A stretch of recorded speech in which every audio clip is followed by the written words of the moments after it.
Hello, my name is Carlos Pena and I am a mental health professional at Houston Memorial Southwest Hospital. I graduated from Texas Women's University for my undergraduate years.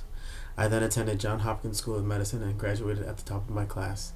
I have been in practice for about 10 years and enjoy what I do. I currently am working in the geriatrics department of the hospital. I decided to gravitate towards the geriatric department because I realized that hypoaglesia is a big problem among the patients with diabetes. As you know, it is common for those with diabetes to lose some sensations in their feet. This sensation can be towards physical pain, temperature, or complete loss of feeling in the entire foot. This is problematic for patients because their feet then become inflamed when walking. Numbness occurs due to diabetic neuropathy, and damage to the feet can occur.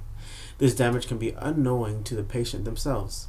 If they do not check their feet, they then can develop ulcers that may fail to heal, which then turn into an infection. This infection can cause a patient to lose their feet by amputation. There have been many studies that have been made in order to find out how specifically to treat hypoalgesia, but there has been no avail.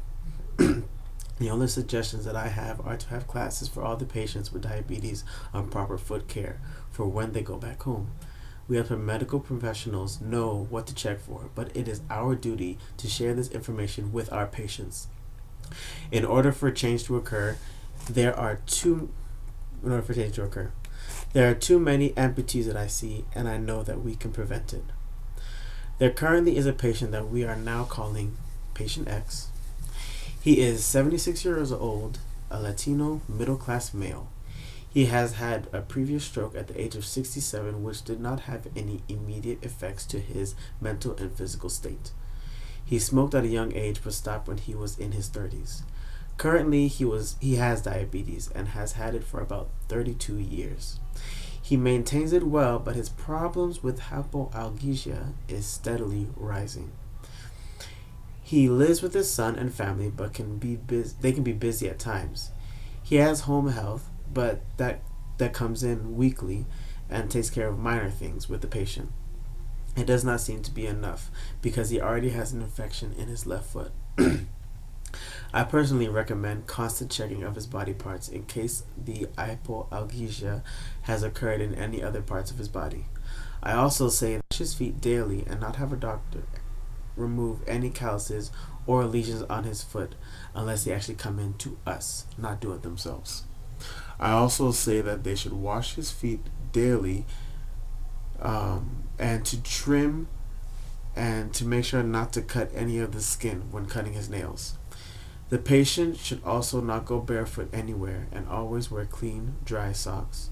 His prior smoking did not do a number on him at his age, but if he were to pick up a cigarette, it would make his symptoms worse due to the low circulation.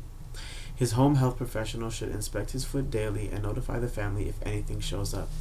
If possible, they should get him a local podiatrist. As I have mentioned before, with Patient X, we should have classes for all the patients and their families when they have been diagnosed with diabetes.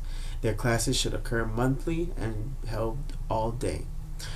We should show proper foot washing techniques and go through the motions of daily foot care.